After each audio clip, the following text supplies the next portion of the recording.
तो दोस्तों स्वागत है आप सभी का एक बार फिर से नई वीडियो में। और इस वीडियो में हम लोग बात करेंगे Delhi capital women versus Mumbai Indian women के बीच जो वुमेन प्रीमियर लीग का 13वां मुकाबला खेला जाएगा इसके बारे में।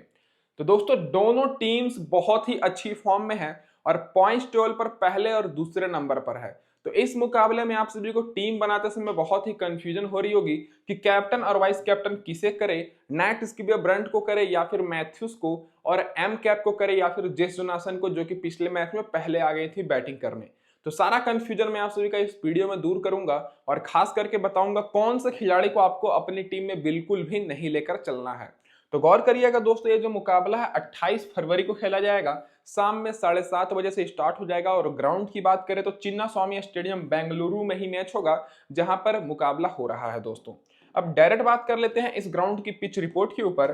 तो अभी तक देखा जाए तो इस ग्राउंड पर वुमेन प्रीमियर लीग के टोटल 16 मुकाबले हो चुके हैं, जिसमें से पहले बैटिंग करने वाली टीम 5 बार जीती है और टारगेट को चेस करने वाली टीम दोस्तों 10 बार जीती है। इसका मतलब यह है कि जो भी टीम टॉस जीतेगी पहले गेंदबाजी करने का निर्णय लेगी, ये तो 100% कंफर्म है। और चेस करना क्योंकि आसान है और एक मुकाबला टाई हो गया था, ये तो आपको पता ही है कुछ ही दिन पहले। एवरेज स्कोर यहाँ पर 154 का है। हाईएस्ट स्कोर आरसीबी वुमेन का है 198 रन का। लोएस्ट स्कोर गुजरात वुमेन का है 107 रन का। स्कोरिंग पैटर्न देखिएगा तो 150 के नीचे 7 बार स्कोर बना है और 150 और 170 के बीच में 4 बार, 170 और 190 के बीच में 3 बार और 190 के ऊपर दोस्तों 2 बार स्कोर जा चुका है। ये तो हो गई ओवरऑल पिच रिपोर्ट। अब डायरेक्ट बात कर लेते हैं बाउंड्री लेंथ के ऊपर। तो पिछले मैच में देखा जाए तो जो बाउंड्री यूज हुई थी वो बीच वाला था, जिसमें लॉन्ग ऑफ की डिस्टेंस की बात करें तो 66 मीटर है, लॉन्ग ऑन की बात करें 64 मीटर, स्ट्रेट बाउंड्री 68 मीटर और पीछे की बाउंड्री और भी छोटी है। तो चिन्ना स्वामी स्टेडियम तो वैसे भी छोटा है ही। पिच की बात करें तो जब टूर्नामेंट शुरू हुआ था तब दोस्तों यहाँ पर सारे पिचेस में बैट्समैन को मदद मिल रही थी, लेकिन फिलहाल अभी रिसेंट में देखने को मिल रहा है कि उतना ज्यादा स्कोर नहीं बन रहा है। और ये सारा पिच रिपोर्ट दोस्तों टॉस के बाद पता चलती है और भी ज्यादा एक्यूरेट। तो ये सारा मैं आपको डिटेल देता हूं टेलीग्राम पर, और वहां पर आपको बिल्कुल फ्री में टीम्स भी मिलती है। तो आप सभी लोग क्या करिए कि सबसे पहले हमारा टेलीग्राम चैनल पर जुड़ जाइए, जो कि मैंने लिंक दिया है डिस्क्रिप्शन में, बिल्कुल फ्री में टीम्स पाने के लिए, पिच रिपोर्ट और सारा न्यूज जो कि आप सभी को टीम बनाने में हेल्प करेगी। अब इसके बाद डायरेक्ट बात कर लेते हैं दोस्तों सारे खिलाड़ियों की यहाँ जो जो मैचेस यहाँ पर हुए हैं रिसेंट मैचेस के स्टैट्स के ऊपर। तो दोस्तों जो पिछला मुकाबला हुआ वो UP women versus MI women के बीच खेला गया, और अभी एक मुकाबला चल रहा है दोस्तों गुजरात और बेंगलोर वुमेन के बीच। बाकी इस मैच में देखा जाए तो उतना ज्यादा लंबा स्कोर नहीं बना था, 142 रन का मात्र टारगेट था और मुंबई इंडियन वुमेन आसानी से टारगेट चेस करके 8 विकेट से जीत गई। और उस मैच में दोस्तों नैट स्कीबिया ब्रंट और एच मैथ्यूज ने धमाकेदार बल्लेबाजी की थी। बाकी फास्ट बॉलर को 5 विकेट मिली थी और स्पिनर्स को 6 विकेट। उससे पहले एक और मुकाबला हुआ और ये मुकाबला भी लो स्कोरिंग मैच था। गुजरात वुमेन 127 रन ही बनाने पाई और दिल्ली कैपिटल वुमेन आसानी से टारगेट चेस करके 6 विकेट जीत गई, जिसमें फास्ट बॉलर को 9 विकेट और स्पिनर्स को 3 विकेट मिली। उससे पहले एक और मुकाबला हुआ था इस ग्राउंड पर, जो कि दोस्तों टाई हो गया था मुकाबला। आरसीबी वुमेन 180 रन का टारगेट दी थी और यूपी वुमेन दोस्तों 180 रन बना भी दी चेस करते समय और टारगेट को ड्रॉ करा दी। और इस मैच में दोस्तों सुपर ओवर में यूपी वुमेन जीती थी, जिसमें फास्ट बॉलर को 7 विकेट और स्पिनर्स को 4 विकेट मिली। तो अगर आप लोग देखिएगा तो जब टूर्नामेंट शुरू हुई थी तब यहाँ पर सारे बॉलर्स को उतनी मदद नहीं मिल रही थी, बैट्समैन को काफी मदद मिल रही थी। लेकिन रिसेंट के अगर पिछला दोनों मुकाबला देखिएगा तो उतना ज्यादा स्कोर नहीं बना है। तो आपको अपनी टीम में ऑलराउंडर्स पर ज्यादा फोकस करना है। और पिछले 3 WPL मुकाबले मिलाकर यहाँ पर फास्ट बॉलर को 21 विकेट मिली है और स्पिनर्स को 13 विकेट। तो फास्ट गेंदबाजों पर ज्यादा फोकस करना है, जिसमें से ज्यादातर विकेट फर्स्ट इनिंग में गिरी है, क्योंकि सेकंड इनिंग में टारगेट आसानी से चेज हो जा रहा है। पहले इनिंग में फास्ट बॉलर को 14 विकेट मिली और स्पिनर्स को 6 विकेट। सेकंड इनिंग में फास्ट बॉलर को 7 विकेट और स्पिनर्स को भी 7 विकेट मिली है। तो पहले इनिंग में जो भी टीम बॉलिंग कराएगी उनके जीतने का चांसेस थोड़ा ज्यादा रहेगा, और पहले इनिंग में आपको फास्ट बॉलर पर ज्यादा फोकस करना है।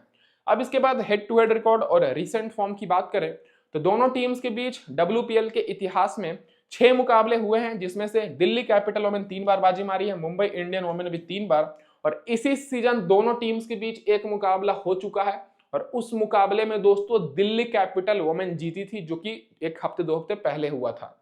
रिसेंट फॉर्म दोनों टीम्स का बहुत ही बेहतर है। दिल्ली कैपिटल वुमेन अभी तक 5 मुकाबले खेली है इस सीजन, जिसमें से 3 मुकाबले जीती हैं, 2 मुकाबले हारी हैं। और मुंबई इंडियन वुमेन तो दोस्तों लगातार मैचेस जीत रही हैं, केवल पहला मैच हारी थी और ये दोस्तों दिल्ली कैपिटल्स के खिलाफ ही हारी थी, उसके बाद लगातार जीत रही हैं। अब डायरेक्ट बात कर लेते हैं क्या रहेगी अब इस मुकाबले में प्लेइंग 11 दिल्ली कैपिटल वोमेन की। तो इधर से आपको ओपनिंग करते हुए मैग लैनिन दिखेंगे जो कि कैप्टन है सिफाली वर्मा के साथ। फिर तीसरे नंबर पर जमीमा रोजर्स आएंगी, फिर एम कैप आएंगी, फिर Annabel Sutherland, Jess Jonassen. Jess Jonassen पिछले मैच में पहले आ गई थी बैटिंग करने, लेकिन इनका actual batting position middle order में ही है, लो ऑर्डर में। फिर सारा ब्रायंस, निकी प्रसाद, शिखा पांडे, मानी मिन्नू और तीस सिद्धू। तो ये रहेगी दोस्तों प्लेइंग 11 दिल्ली कैपिटल की। बाकी पावर प्ले में शिखा पांडे, मैजकिन कैप बॉलिंग कराएंगी और आखिरी ओवर में एनाबेल सुथरलैंड और जेस जोनासन। तो ये तो हो गई दोस्तों प्लेइंग 11। अब डायरेक्ट बात कर लेते हैं सारे खिलाड़ियों की रीसेंट फॉर्म के ऊपर। तो उससे पहले मैं अपने भाइयों को ये बोल दूं कि अगर आपको भी सारे मैचेस के अपडेट्स सबसे पहले चाहिए तो आप लोग हमारा यूट्यूब चैनल को सब्सक्राइब कर लीजिए, वीडियो को लाइक नहीं किए तो लाइक कर दीजिए और नोटिफिकेशन बेल को ऑन कर लीजिए दोस्तों, क्योंकि हमारे चैनल पर सबसे पहले वीडियो अपलोड होती है तो आपके पास सबसे पहले नोटिफिकेशन जाए और आप सबसे पहले वीडियो देखने पाए। तो अगर ओपनर की बात करें तो मैग लैनिन दोस्तों बहुत ही अभी खराब फॉर्म से जूझ रही हैं। रीसेंट फॉर्म देखिएगा तो वुमेन्स बिग बैश में इनका परफॉर्मेंस तो खराब था ही, साथ ही में दोस्तों WPL में भी मात्र एक मैच में 69 रन की पारी खेली, बाकी 15 रन, 17 रन, 5 रन और पिछले मैच में 3 रन। तो इस ग्राउंड पर भी इनका परफॉर्मेंस उतना अच्छा नहीं है, जो कि दोस्तों देख ही सकते हैं। लेकिन बड़ी खिलाड़ी हैं, अकेले अपने दम पर मैच को पलट सकती हैं, तो आपको अपनी टीम में वैसे लेकर चलना है। बाकी captain vice captain small league में तो बोलूंगा नहीं, लेकिन ग्रैंड लीग में आप लोग इनको जरूर करिएगा। सिफाली वर्मा की बात करें तो अच्छी फॉर्म में है, पिछले मैच में 44 रन की पारी खेली, उससे पहले 24 रन, 26 रन, 43 रन की पारी खेल चुकी हैं, रीसेंट फॉर्म भी बेहतर है। अब बात हो जाती है जेस जोनासन को लेकर। तो पिछले मैच में जेस जोनासन दोस्तों पहले आ गई थी बैटिंग करने, 61 रन की पारी खेली थी, नॉट आउट थी और इनको 1 विकेट मिला। रीसेंट फॉर्म 5 रन 4 विकेट इसी ग्राउंड पर, और रीसेंट फॉर्म तो और भी ज्यादा बेहतर है, 44 रन 1 विकेट, 39 रन 3 विकेट और 3 विकेट 2 विकेट। मतलब जेस जोनासन अगर इस मुकाबले में फिर से फर्स्ट डाउन आती हैं बैटिंग करने तो कैप्टन और वाइस कैप्टन के लिए बेस्ट ऑप्शन रहेंगी, क्योंकि इनको उतना लोग अपनी टीम में तो रख रहे हैं लेकिन कैप्टन वाइस कैप्टन नहीं कर रहे हैं। बाकी ये सारा डिटेल आपको टेलीग्राम चैनल पर दी जाएगी, तो लिंक मैंने डिस्क्रिप्शन में दिया है, आप सभी लोग जुड़ जाइए। मैं आपको टेलीग्राम पर बता दूंगा कि ये पहले बैटिंग करने आएंगी या फिर नहीं आएंगी, उस हिसाब से आप लोग कैप्टन वाइस कैप्टन इनको कर सकते हैं। बाकी जमीमा रोजर्स परफॉर्मेंस की बात करें तो अभी तक 2 मैच में परफॉर्मेंस की है, एक मैच में 34 रन है और एक मैच में 56 रन। बाकी 3 मैच में दोस्तों फ्लॉप रही हैं, पिछले मैच में भी मात्र 5 रन की पारी खेली। तो अगर दिल्ली कैपिटल वोमेन पहले बैटिंग करती है तभी रखना है इनको, नहीं तो रिस्की ऑप्शन रहेंगी। बाकी सुथरलैंड की बात करें तो सेफ ऑप्शन है, भले ही दोस्तों इनका बल्ला नहीं चल रहा है लेकिन गेंदबाजी अच्छी कर रही है। पिछले मैच में 2 विकेट मिला, उससे पहले फ्लॉप हो गई थी, फिर 41 रन 2 विकेट, फिर 19 रन, फिर 13 रन 3 विकेट की पारी पहले मैच में खेली थी मुंबई इंडियंस के खिलाफ, भले ही उस मुकाबले में इनकी टीम जीती ना हो। एनाबेल सुथरलैंड भी सेफ ऑप्शन रहेंगी। एम कैप की बात करें तो ये भी सेफ ऑप्शन है, हालांकि इनका बैटिंग ऑर्डर थोड़ा सा ऊपर है, लेकिन पिछले मैच में नीचे आई थी बैटिंग करने, 9 रन की पारी खेली थी, 2 विकेट मिला था, उससे पहले भी 9 रन 2 विकेट। रिसेंट फॉर्म बहुत ही बेहतर है, सारे मैचेस में इनको विकेट मिल रही है। तो आप लोग को एम कैप के ऊपर भी फोकस करना है। बाकी सारा ब्रायंस, निकी प्रसाद रिस्की ऑप्शन रहेंगी, तो आपको अपनी टीम में इग्नोर करके चलना है और इन दोनों को बिल्कुल नहीं रखना है। सारा ब्रायंस पिछले मैच में 5 रन की पारी खेली, उससे पहले रिकॉर्ड देखिएगा तो उतना भी ज्यादा बेहतर नहीं है। तो आपको सारा ब्रायंस और यष्टिका भाटिया दोनों में कंफ्यूजन हो रहा होगा, लेकिन मेरे हिसाब से यष्टिका भाटिया ज्यादा इंपॉर्टेंट रहेंगी, भले ही उनका परफॉर्मेंस उतना अच्छा ना हो। सारा ब्रायंस बैटिंग ऑर्डर बहुत ही ज्यादा नीचे है दोस्तों। बाकी निकी प्रसाद की बात करें तो पिछले मैच में तो मौका नहीं मिला, उससे पहले 18 रन 35 रन की उन्होंने पारी खेली है। शिखा पांडे अच्छी फॉर्म में है, पिछले मैच में 2 विकेट मिला। मानी मिन्नू को विकेट नहीं मिला और 30 सद्दू खेली थी पिछले मैच में, अनुदिति रेड्डी की जगह पर 1 विकेट मिला। तो बॉलिंग में आपको ज्यादातर फोकस शिखा पांडे पर ही करना है।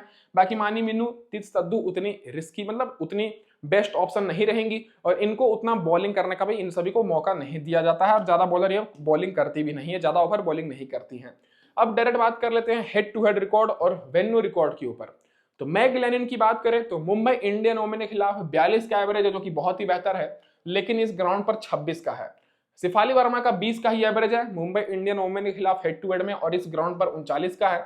बाकी जमीमा रोजर्स का 36 का एवरेज है और इस ग्राउंड पर दोस्तों 22 का है। तो रिकॉर्ड देखा जाए तो अच्छा ही है, लेकिन रिसेंट फॉर्म जमीमा रोजर्स का उतना अच्छा नहीं है।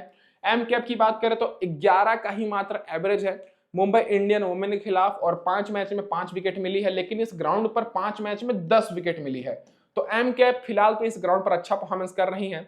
एनाबेल सुथरलैंड की बात करें तो मुंबई इंडियन वोमेन के खिलाफ रिकॉर्ड उतना कुछ खास नहीं है, 3 ही विकेट मिला है, बैटिंग से फ्लॉप हैं, लेकिन इस ग्राउंड पर 5 मैच में 9 का एवरेज है, 3 विकेट मिला है। तो अगर आप लोग रिस्क लेना भी चाहते हैं तो एनाबेल सूथरलैंड की जगह पर ले सकते हैं।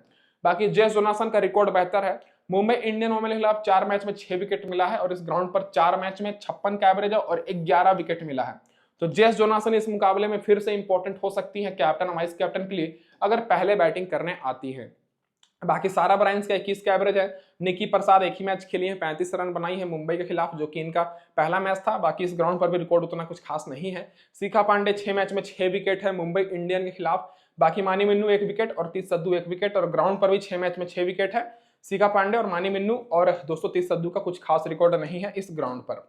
अब डायरेक्ट बात कर लेते हैं जो खिलाड़ी बेंच पर बैठी है, तो चेंजेस होने का चांसेस नहीं है, सेम प्लेइंग 11 के साथ जाएगी दोस्तों। और हो सकता है कि आप सभी को अनुदिति रेड्डी फिर से खेलते हुए दिख जाए यहाँ पर 30 सद्दू की जगह पर, बाकी सारा प्लेइंग 11 सेम ही रहेगी।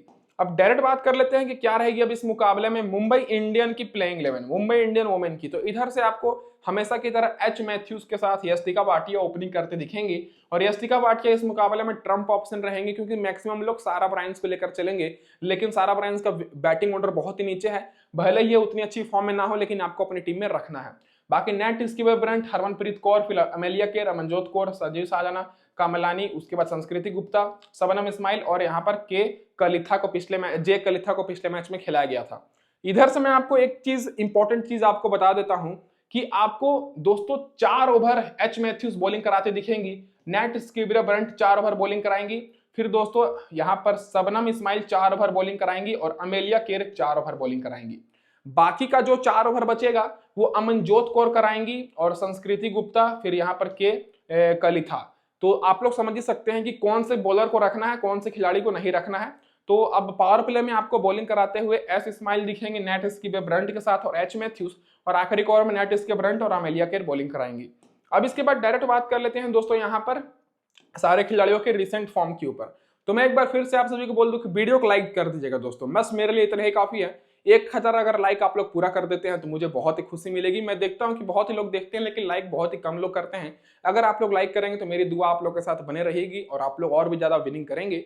अब दोस्तों देखा जाए तो ओपनिंग एच मैथ्यूज करेंगी। पिछले मैच में 59 रन की पारी खेली थी, 1 विकेट मिला। रिसेंट में बहुत ही लाजवाब परफॉर्मेंस है सारे मैचेस में।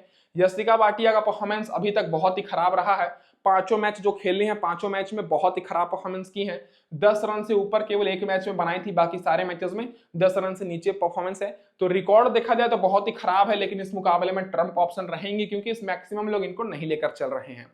बाकी नेट स्कीबर ब्रंट पिछले मैच में 75 रन की पारी खेली थी, इसी ग्राउंड पर 3 विकेट मिला था। रिसेंट फॉर्म सबसे ज्यादा बेहतर है, 80 run 1 wicket, 57 run 2 wicket, 42 run 1 wicket और 75 रन 3 विकेट। तो ये दोस्तों पिछले मैच में ताबड़तोड़ बल्लेबाजी की थी।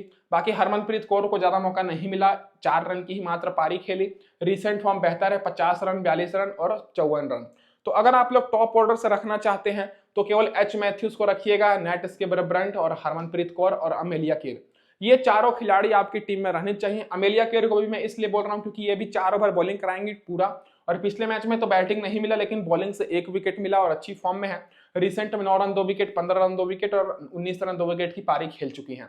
बाकी अमनजोत कौर की बात करें तो रिस्की ऑप्शन रहेंगी, भले ही पिछले मैच में 34 रन 3 विकेट की पारी खेली थी, लेकिन मैंने आपको क्लियर कह दिया था कि आपको इनको नहीं लेकर चलना है, और बिल्कुल वैसा ही हुआ। पिछले मैच में विकेट नहीं मिली क्योंकि रिसेंट में ज्यादातर इनको मौका मिला ही नहीं है और मात्र 1 ओवर बॉलिंग कराई थी पिछले मैच में। संजुनी साजना ये भी रिस्की ऑप्शन रहेंगी, तो आपको इनके ऊपर भी फोकस नहीं करना है। तो मुंबई इंडियन की तरफ से आपको 4-5 खिलाड़ी ऐसी है जिन पर आपको बिल्कुल भी फोकस नहीं करना है। उनमें से एक हो गई अमनजीत कौर, दूसरे साजना हो गई, तीसरी कमलानी हो गई, ये भी विकेट कीपर है लेकिन बैटिंग ऑर्डर बहुत ही नीचे है। बाकी संस्कृति गुप्ता को पिछले मैच में भले ही 2 विकेट मिली हो, लेकिन ये दोस्तों पूरा ओवर बॉलिंग भी नहीं कराई थी, मात्र 2 ओवर ही बॉलिंग कराई थी। बाकी सबनम इस्माइल पर फोकस करना है और के कलिथा। तो ये 4 खिलाड़ी के ऊपर आपको बिल्कुल फोकस नहीं करना है, अमनजीत कौर, साधना, कमलानी और के जे कलिथा, क्योंकि इन चारों को बहुत ही कम मौका मिलता है और बॉलिंग भी 4-4 ओवर नहीं मिलता, 1-1, 2-2 ओवर मिलता है। और बॉलिंग में आपको ज्यादातर फोकस एस इस्माइल को करना है क्योंकि इनको 4 ओवर पूरा बॉलिंग मिलेगा और अच्छी बॉलर हैं। बाकी पिछले मैच में 2 विकेट मिला था। अब डायरेक्ट बात कर लेते हैं हेड टू हेड रिकॉर्ड और वेन्यू रिकॉर्ड के ऊपर। तो अगर हेड टू हेड देखिएगा तो एच मैथ्यूज का हेड टू हेड में कुछ खास रिकॉर्ड नहीं है बैटिंग से, लेकिन 6 मैच में 10 विकेट मिला है दिल्ली के खिलाफ और ग्राउंड पर 27 का एवरेज है, 3 विकेट मिला है। यष्टिका भाटिया का 20 का एवरेज है, हेड टू हेड में ग्राउंड पर 21 का है। तो इतना मैच फ्लॉप होने के बावजूद इस ग्राउंड पर 20-21 का एवरेज है, तो आप लोग समझ ही सकते हैं कि इनका पहले बेहतर था। बाकी नेट स्कीपर ब्रांड का 62 का एवरेज है, हेड टू हेड में 3 विकेट मिला है दिल्ली के खिलाफ, और इस ग्राउंड पर 40 का एवरेज है, 9 विकेट मिला है। तो नेट स्कीपर ब्रांड इस मुकाबले में फिर से इंपॉर्टेंट रहेंगी। बाकी हरमनप्रीत कौर का 34 का एवरेज है और इस ग्राउंड पर 77 का है, तो इनका भी रिकॉर्ड बेहतर है। अमेलिया केयर 6 मैच में 18 का एवरेज है, 6 विकेट मिला है 6 मैच में हेड टू हेड में, और ग्राउंड पर 30 का एवरेज है, 8 विकेट मिला है। तो जो मैंने खिलाड़ी के बारे में बताया बिल्कुल वही खिलाड़ियों पर आपको फोकस करना है। यहाँ पर नेट स्कीपर ब्रांड हो गई और यहाँ पर अमेलिया केयर, ये चारों खिलाड़ी आपकी टीम में रहनी चाहिए। अमेलिया केयर का भी रिकॉर्ड बेहतर है। बाकी अमनजोत कौर पर आपको कम फोकस करना है, 23 का ही एवरेज है, ग्राउंड पर 37 का है, 3 विकेट मिला है, लेकिन केवल एक ही मैच में परफॉर्मेंस की थी। साधना का भी रिकॉर्ड 31 का है, 3 मैच में एवरेज, ग्राउंड पर तो फ्लॉप है, तो इन पर भी आपको कम फोकस करना है। कमलानी के ऊपर भी कम फोकस करना है क्योंकि हेड टू हेड में खेली ही नहीं है और ग्राउंड पर भी मात्र 11 रन बनाई है। बाकी संस्कृति गुप्ता के ऊपर भी कम फोकस करना है, ग्राउंड पर 2 मैच में 3 विकेट मिला है, लेकिन कुछ काम का नहीं है। मतलब काम की तो है, लेकिन इनको पूरा ओवर बॉलिंग नहीं मिलता है, 1-2 ओवर ही मिलता है, उसमें से ही विकेट मिलता है, तो ठीक है, नहीं तो रिस्की ऑप्शन ही रहेंगी। शबनम इस्माइल पर फोकस करना है क्योंकि 5 मैच में 6 विकेट मिला है हेड टू हेड में, ग्राउंड पर 4 मैच में 7 है। बाकी जे कलिता की बात करें तो ये भी रिस्की ऑप्शन रहेंगे दोस्तों। अब जो खिलाड़ी बेंच पर बैठी है तो इधर से चेंजेस होने का चांसेस ना के बराबर है, तो जो खेलेंगी बस उन्हीं पर आपको फोकस करना है। अब डायरेक्ट बात कर लेते हैं दोस्तों यहाँ पर टीम कॉम्बिनेशन के ऊपर। तो उससे पहले मैं अपने भाइयों को एक बार फिर से बोल दूं कि वीडियो को लाइक नहीं किया, लाइक कर दीजिए। लाइक का टारगेट है 1000। अगर आप लोग 1000 लाइक पूरा करते हैं तो आप लोग का तो दोस्तों वैसे कुछ मतलब लाइक करने में ज्यादा मेहनत नहीं है, लेकिन मुझे बहुत ही अच्छी लगेगी और मुझे दोस्तों बहुत ही अच्छा लगेगा, और मुझे लगेगा कि हाँ भाई मैं जो वीडियो बना रहा हूँ मेरा मेहनत सफल हो रहा है। तो सबसे पहले स्मॉल लीग की टीम की बात करें, फिर ग्रैंड लीग। तो स्मॉल लीग में मैं हमेशा ज्यादा रिस्क नहीं लेता हूँ। कैप्टन हमारी रहेंगी नेट स्कीपर ब्रांड, और वाइस कैप्टन आप लोग चाहें तो एच मैथ्यूज को भी कर सकते हैं, लेकिन फिर कॉमन टीम बन जाएगी, मैक्सिमम लोग यही कर रहे हैं, इसलिए मैंने एनाबेल सुथरलैंड को कैप्टन वाइस कैप्टन किया है नेट्स। बाकी Jess Jonassen, Matthews, Amelia Kerr और एम कैप को रखा हूं। बाकी ऑलराउंडर पर मैंने ज्यादा फोकस किया है, और जितने भी ऑलराउंडर मैंने रखा है सारे ऑलराउंडर 4-4 ओवर बॉलिंग कराएंगी। बाकी मैंने शिखा पांडे और एस इस्माइल को लिया है। बाकी इधर से शिफाली वर्मा, हरमनप्रीत कौर और यष्टिका भाटिया को मैं विकेट कीपर में रख रहा हूँ एज अ ट्रम्प प्लेयर। सारा ब्रांड्स को मैं नहीं रख रहा हूँ। तो ये हो गई हमारी पहली टीम जो कि स्मॉल लीग की रहेगी। अब ग्रैंड लीग में बात करें तो ग्रैंड लीग में मैंने यहाँ पर कैप्टन किया है एच मैथ्यूज को, वाइस कैप्टन जेस जोनासन को। बाकी हमारी सारी ऑलराउंडर वही रहेंगी, और एक मैं बॉलर को रखा हूं एस इस्माइल। बाकी बैटिंग से मैग लेनिन के ऊपर मैं फोकस कर रहा हूं क्योंकि ये ओपनिंग करेंगी और इनके ऊपर बहुत ही कम लोग फोकस कर रहे हैं, लेकिन एक मैच में इन्होंने 59 रन की पारी खेली थी, 69 रन की। बाकी मैंने हरमनप्रीत कौर, शिफाली वर्मा और यष्टिका भाटिया, तो दोनों टीम लगभग सेम है, केवल मैंने कैप्टन वाइस कैप्टन चेंज किया है और एक प्लेयर मैंने मैग लेनिन के ऊपर चेंज किया है। और वुमेन्स के मैचेस में जैसा कि मैंने आपको शुरू से ही बोलते आ रहा हूं कि जो खिलाड़ी शुरू से परफॉर्मेंस करती हैं केवल वही करते आती हैं, क्योंकि बाकी सारे खिलाड़ियों को उतना मौका नहीं दिया जाता है। तो बिल्कुल आपको ज्यादा दिमाग नहीं लड़ाना है। जो खिलाड़ी को मतलब जो खिलाड़ी पिछले मैच में परफॉर्मेंस कर रही है बस आपको उन्हीं पर फोकस करना है। कैप्टन वाइस कैप्टन आप लोग रोटेट कर सकते हैं। तो दोस्तों इस वीडियो में बस इतना ही। वीडियो देखने के लिए आप सभी का बहुत बहुत धन्यवाद।